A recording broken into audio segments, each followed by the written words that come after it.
Mama, Mama, please don't leave me, I screamed, tears rolling down my small face as I watched my mother's coffin being lowered into the ground.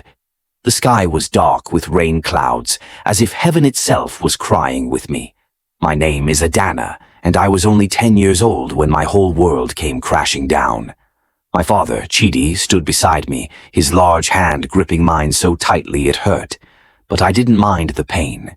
It was nothing compared to the hole in my heart. Adana, be strong, Father whispered, his voice breaking. Your mama would want you to be strong. I nodded, but inside I was falling apart. How could I be strong when the person who sang me to sleep every night was gone forever? 3 months after Mama died, Father came home with news that changed everything. Adana, come sit with me, he said one evening after dinner. I was washing dishes, standing on a small stool to reach the sink. I have something important to tell you. I dried my hands on my dress and went to sit beside him on our worn-out sofa. I have met someone, he said slowly, watching my face carefully. Her name is Ngozi. She has a daughter named Chinaza, who is 13 years old. I have asked Ngozi to marry me.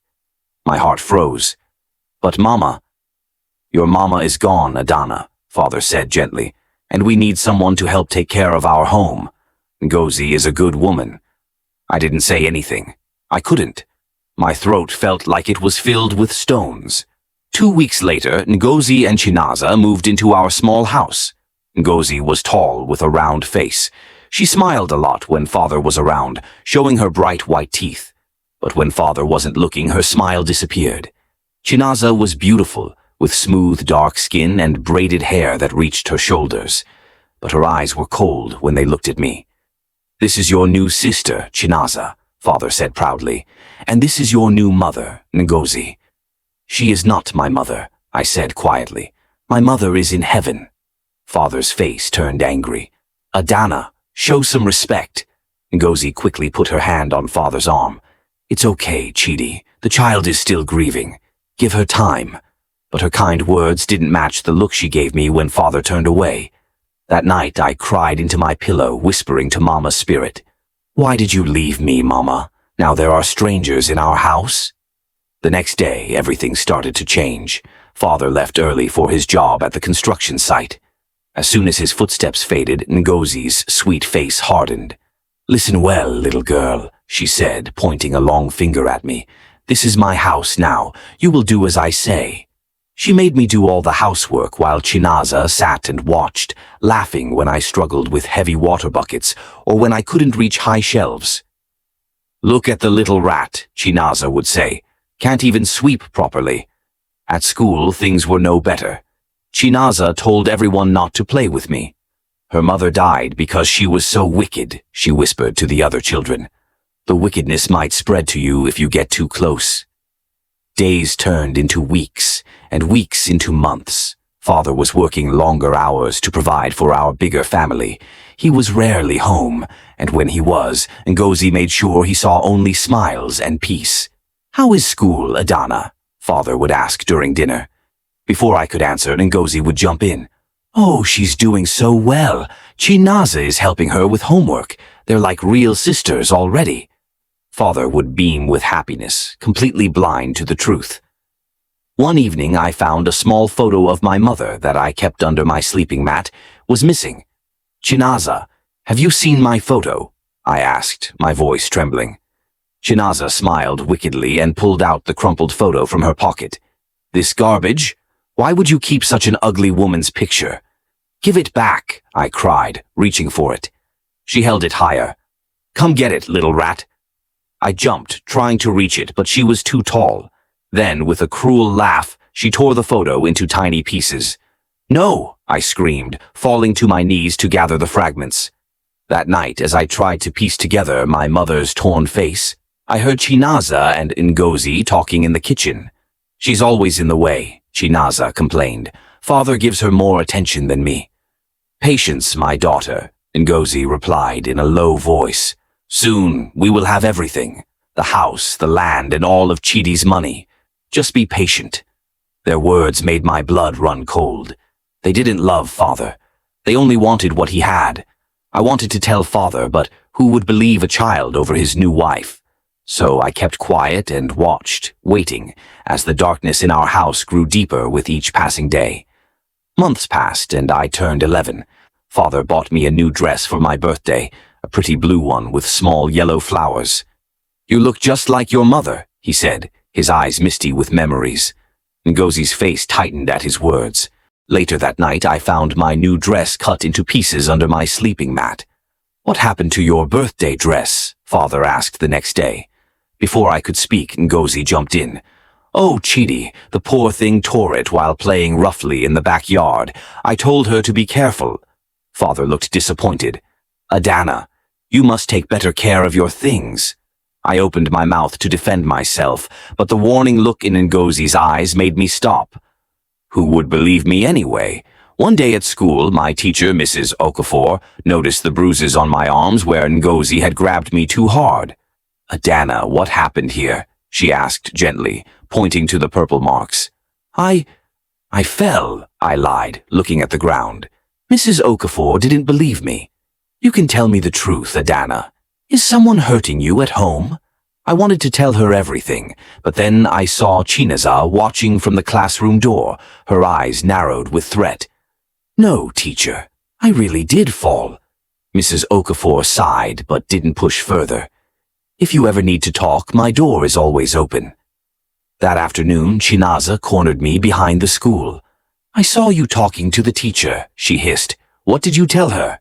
"Nothing," I said quickly. "I told her I fell." She grabbed my collar. "Listen, rat, if you ever tell anyone about what happens at home, you'll regret it. We know where your father keeps his savings. One word from you and it all disappears. Then where will you and your father live? On the streets." I believed her.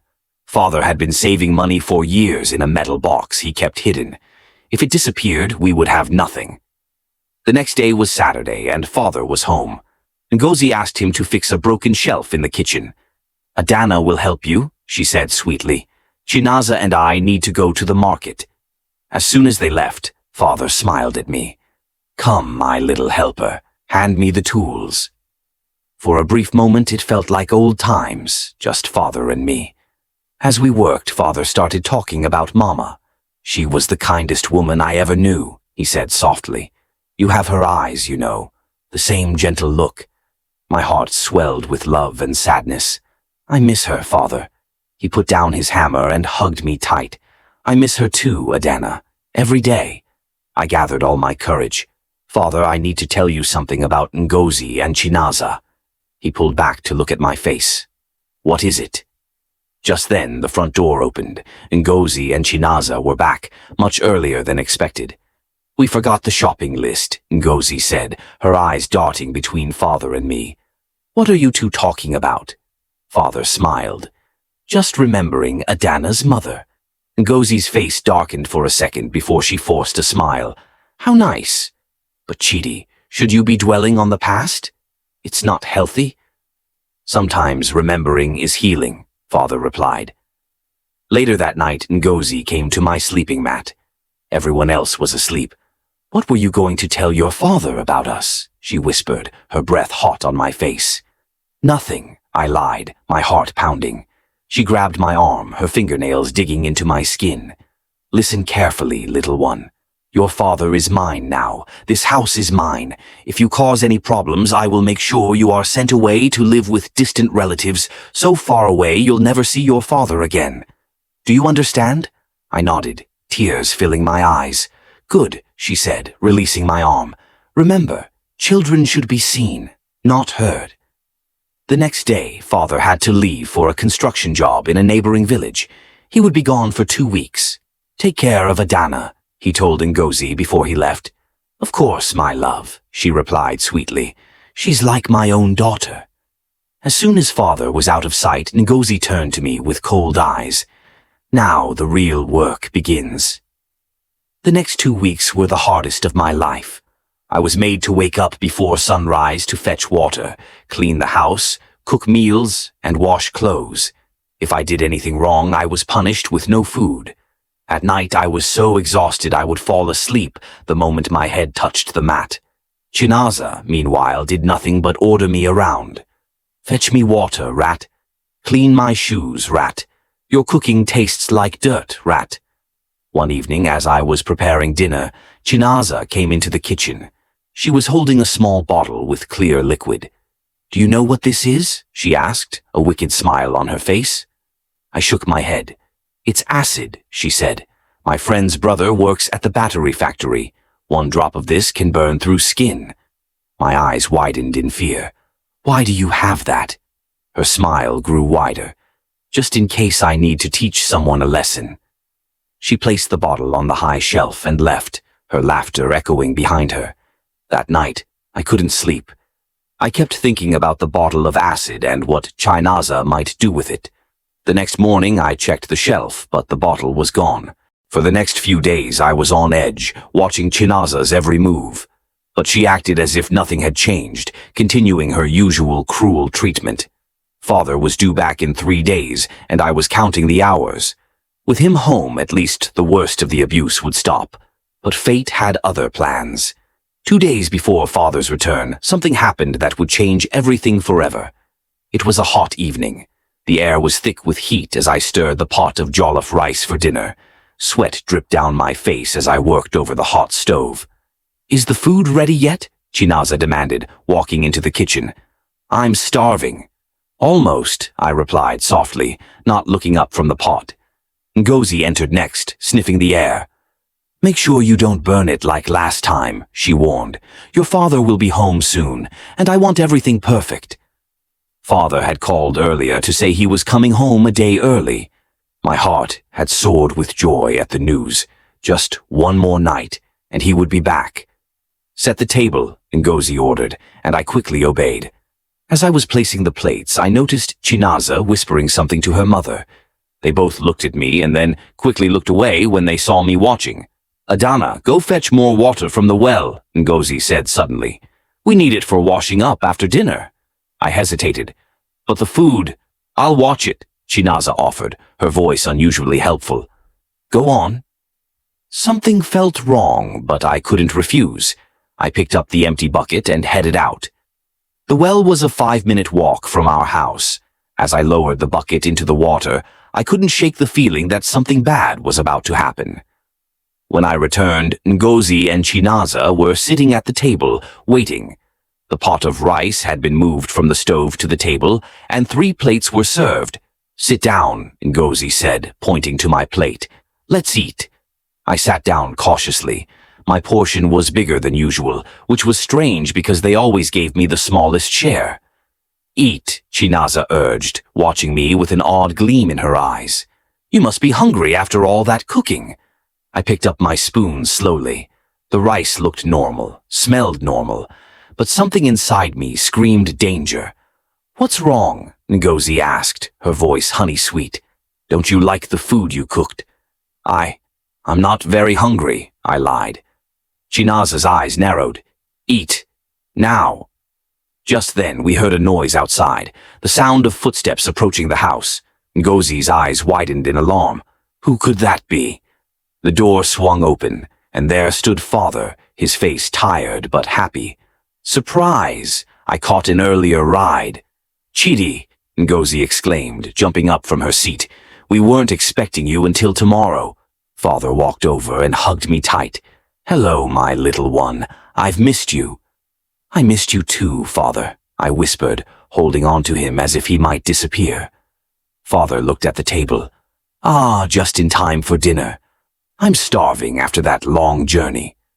A look of panic flashed between Ngozi and Chinaza. "Oh, but that plate was for Adana," Ngozi said quickly, pointing to my untouched food. "Let me serve you a fresh plate." But Father, in his hunger and excitement, had already sat down in my place. "No need to trouble yourself. This looks perfect."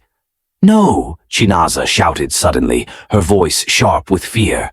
Father looked up, surprised. "What's wrong?" I mean, Chinaza stammered, looking at her mother for help. Father picked up the spoon and scooped some rice. "The food smells delicious." "Wait!" Ngozi cried, reaching out to stop him. But it was too late. Father had already taken a bite. For a moment, nothing happened. Then Father's face changed. His eyes widened and he grabbed his throat. "It burns," he gasped, spitting out the food. "My mouth. It burns." Horror filled me as I realized what had happened. The acid. They had put the acid in my food, but Father had eaten it instead. "Help!" I screamed, running to Father as he fell from the chair, writhing in pain. "Someone help!"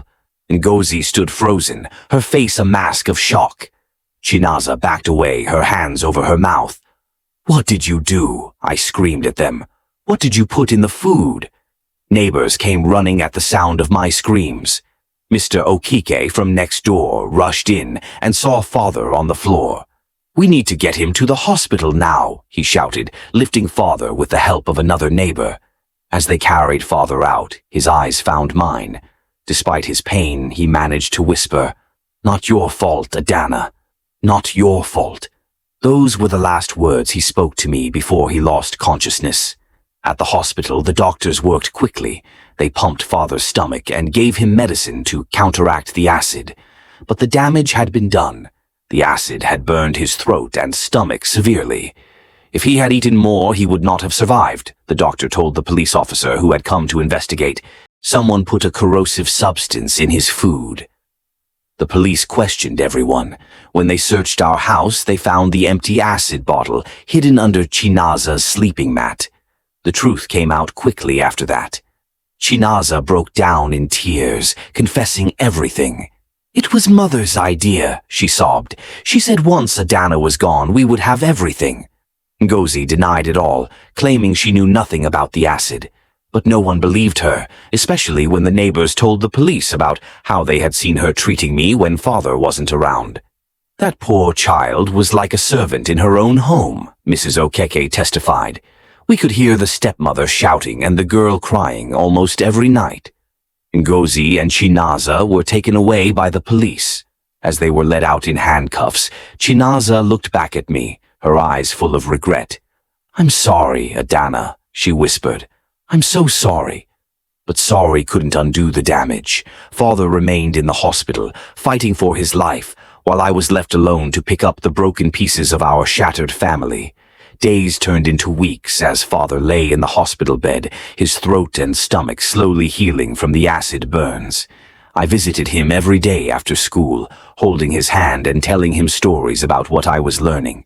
Mrs. Okafor, my teacher, had taken me in temporarily. "Just until your father is well again," she said kindly.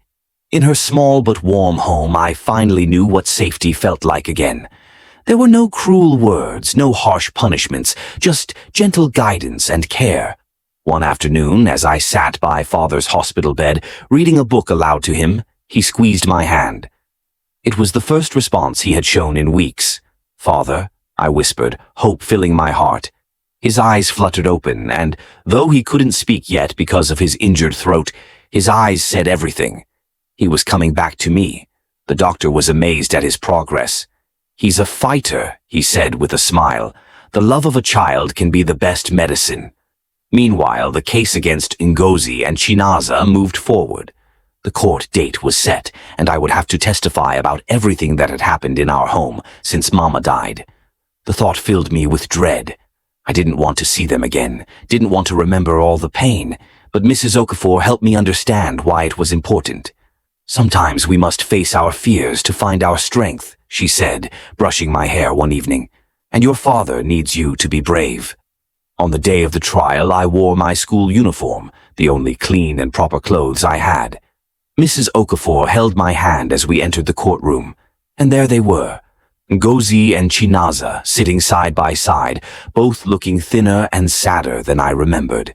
Chinaza's eyes were red from crying, and she couldn't look at me. Ngozi stared straight ahead, her face hard as stone. When it was my turn to speak, my legs shook so badly I thought I might fall. But then I remembered Father in his hospital bed, fighting to come back to me, and suddenly I found my voice.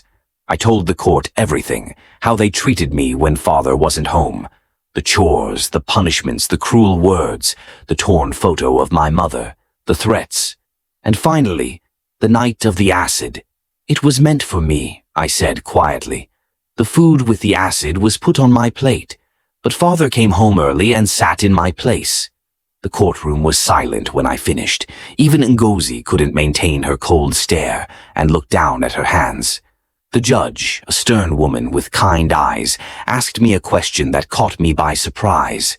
Adana, if you could decide the punishment for your stepmother and stepsister, what would it be? I thought for a moment.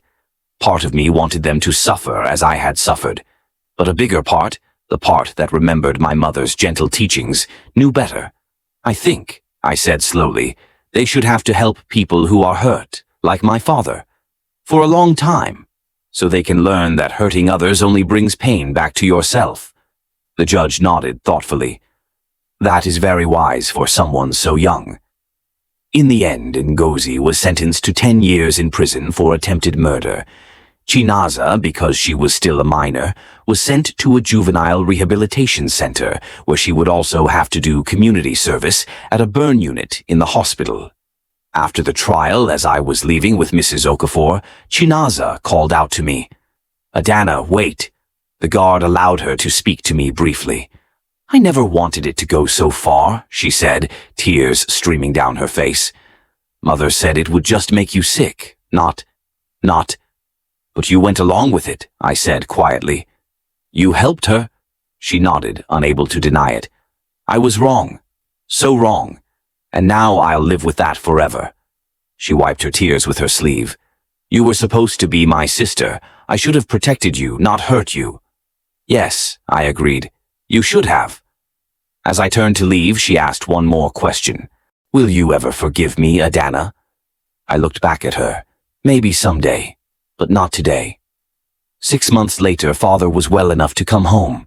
His voice was different now, raspy and weak, and he would always have trouble eating certain foods. But he was alive, and we were together.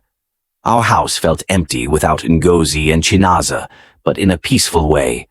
No more walking on eggshells, no more fear. We started over, just the two of us. Father couldn't work at the construction site anymore because of his health, so he started a small carpentry business from home.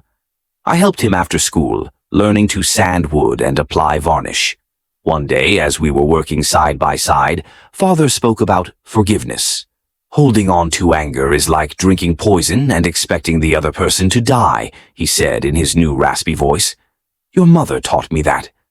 I thought about his words for a long time. Was I still angry? Yes. Did I want to be angry forever? Number A, year after the trial, I asked father if we could visit Chinaza at the rehabilitation center. He was surprised but agreed. Chinaza had changed. She looked healthier, calmer. She was teaching younger children how to read and write. I never thought I'd see you again, she said when we sat down to talk. I didn't either, I admitted, but I wanted to see if you changed. She nodded. I'm trying to. Every day. She paused. I wrote a letter to your father, apologizing. Did he get it? Father nodded. I did. And the money I earned from working here, I asked them to send it to you, for medical bills. We received it, father confirmed. Thank you. The visit was short, but it planted a seed. Maybe not of friendship, not yet, but of healing. 2 years later, when I was 14 and Chinaza was 17, she was released. She came to our house, standing nervously at the gate. I don't expect you to welcome me, she said. I just wanted to say thank you for showing me what true strength looks like, Adana. To everyone's surprise, including my own, I invited her in for a meal. As we sat at the same table where so much pain had happened, something miraculous occurred. We talked, really talked, about our fears, our mistakes, our hopes. My mother taught me to hate, Chinaza confessed. She was hurt by her own stepmother as a child, and that pain turned to poison inside her. She passed that poison to me, and I almost let it destroy me too. And now? I asked. Now I'm trying to plant different seeds, she said. Seeds of kindness. It's not easy, but it's worth it. Father, listening to our conversation, smiled his gentle smile. That's the lesson in all of this. We reap what we sow. Hatred brings hatred. Love brings love. Years passed. I finished school and became a teacher, like Mrs. Okafor, who had shown me such kindness. Chinaza studied nursing and worked at the same burn unit where she had done her community service, helping people heal from the same kind of injuries she had once caused. Ngozi served her time in prison. When she was released, she was an old woman, bent and bitter. She tried to reconnect with Chinaza, but her daughter kept her distance, unwilling to let the poison back into her life. Some people never learn, Chinaza told me when we met for lunch one day. They never understand that the evil they plan for others often comes back to them. Karma, I said. Yes, she agreed. Karma. As for father and me, we found peace in our simple life. The scars remained, his in his throat, mine in my heart, but they no longer defined us. One evening, as we sat on our porch watching the sunset, father took my hand. Your mother would be proud of you, he said. You found strength where others would have found only bitterness. I smiled, thinking of the long journey from that terrible night to this peaceful moment. I learned from you, father, I replied. You taught me that true healing doesn't come from seeing others suffer for what they did to you. It comes from not letting their actions change who you are inside. He squeezed my hand and we sat in comfortable silence as the sun painted the sky with colors of hope and new beginnings. In the end, the acid that was meant to destroy me became the fire that forged me into someone stronger. And the stepsister who once poured that acid learned the hardest lesson of all, that when you plan evil for others, you often end up swallowing the bitter fruits of your own actions. But even the bitterest poison can, with time and grace, become medicine, if we are brave enough to learn its lessons.